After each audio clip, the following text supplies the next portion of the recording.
Greetings everyone, Pastor BJ here, coming to you from Kirkmont Church. So we are going to jump into our final week here of the State of Theology survey results, and we're going to take a look at two of them that I think are going to be pretty interesting. So let's just jump straight in.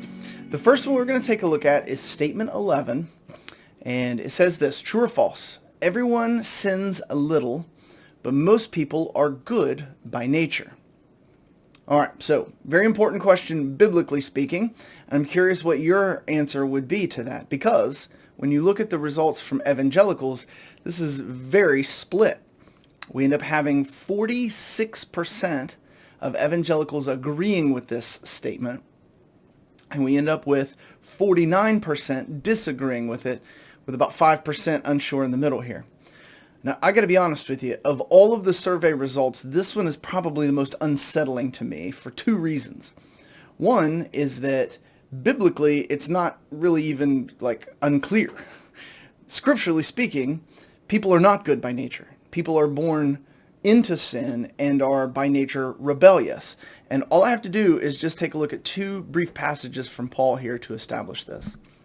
Romans 3 verses 10 through 18 says this: as it is written, none is righteous, no, not one.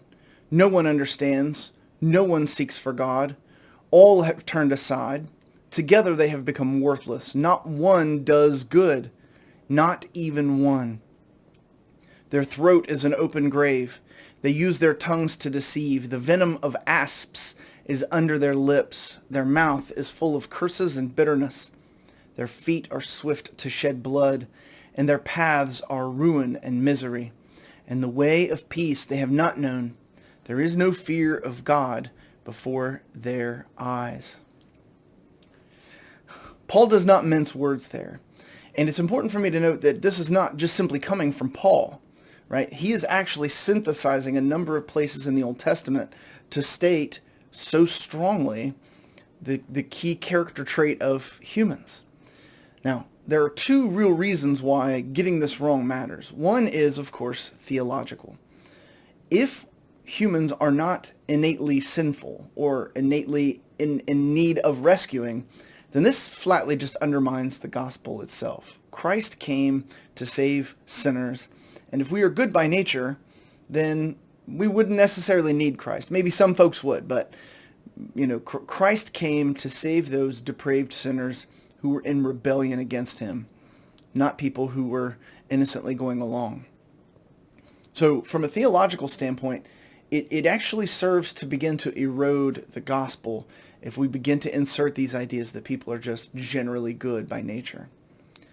But it also really affects how we think about practical things. The doctrine of the sinfulness of humans affects so many areas of our practical lives. It affects how we parent and discipline our children. It affects our criminal justice system. It affects how we think about government and what we should be thinking about a general populace. And I'm an English major, and I remember in college reading the book The Lord of the Flies. And if you haven't read it, I recommend you read it, because it does remind us, is just a classic, example of literature exploring this idea of human nature.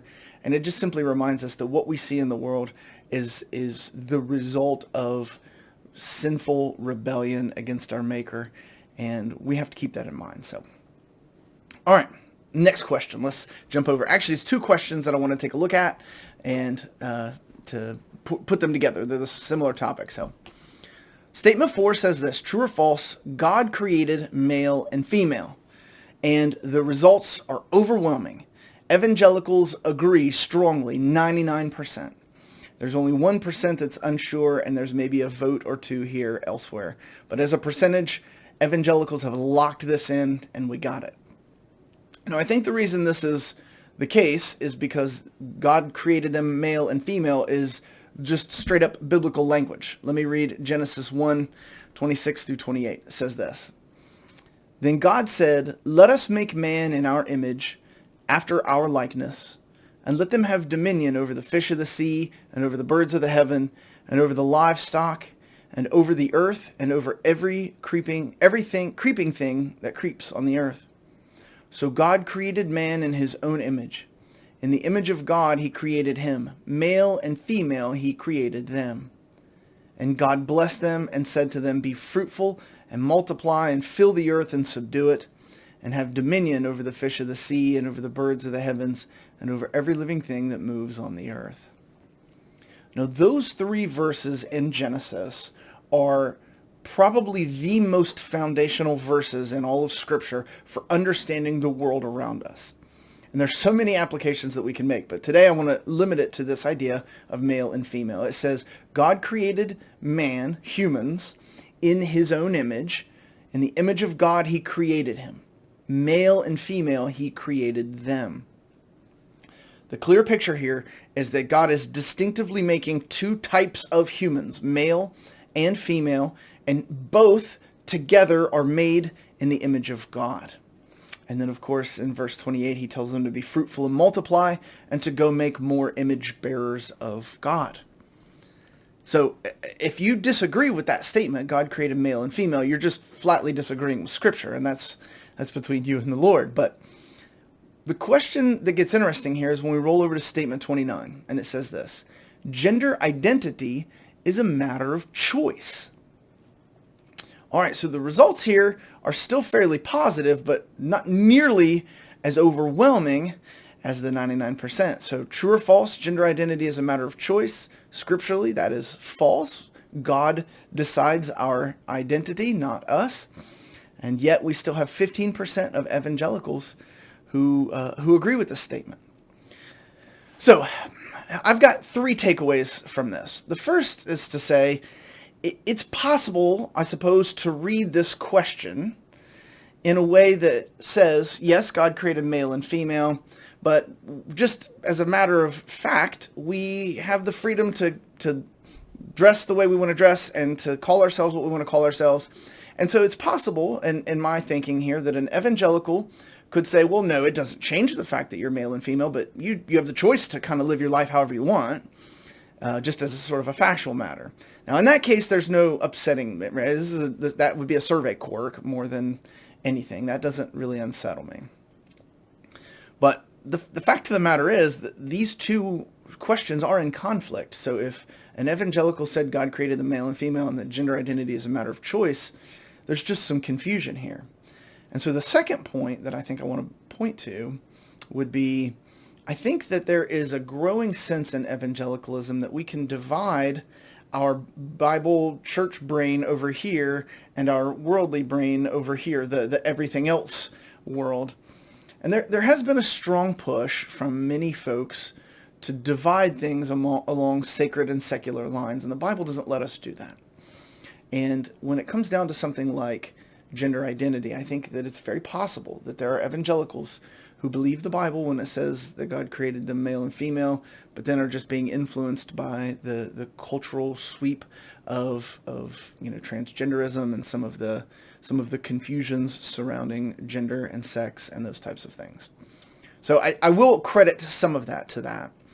But I think if we zoom out, the third point that I really want to make is that I think what's really shifted here is this is less about sex identification and gender identity, and more just about identity as a whole.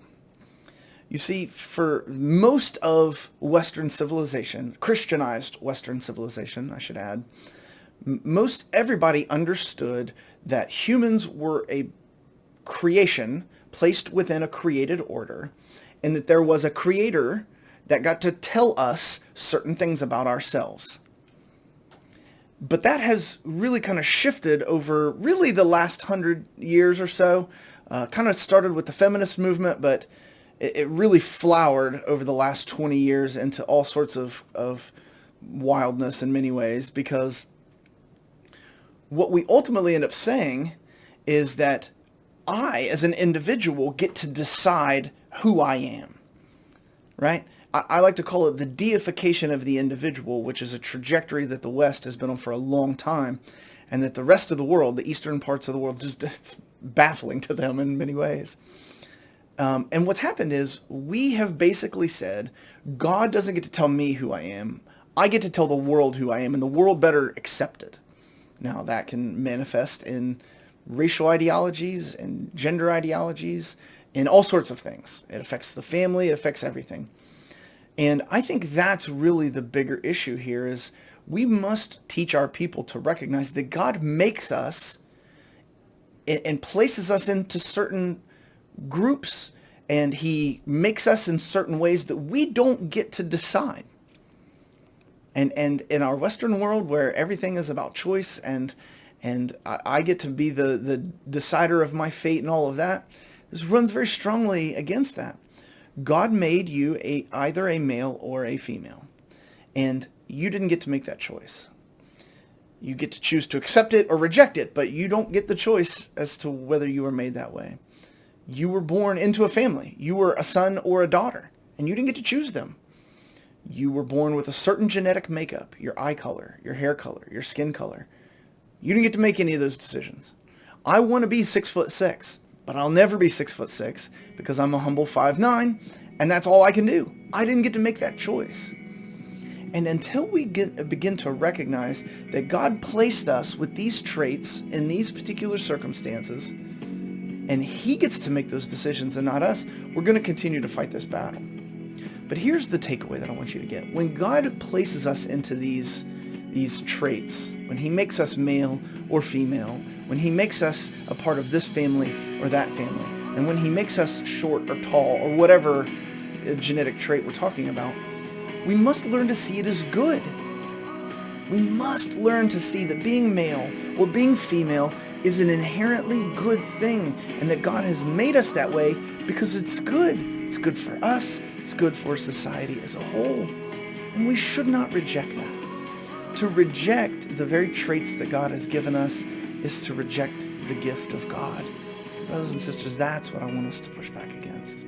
When God makes us a certain way, whether it's our sexual traits or whether it's our genetic visual appearances or whatever it might be, let's learn to accept who we are as something God has given us. And let's take what we've been given by God, and let's be faithful with it. All right, well, I hope that has encouraged you. We'll be kicking off something new next week. I invite you back. Go and be blessed.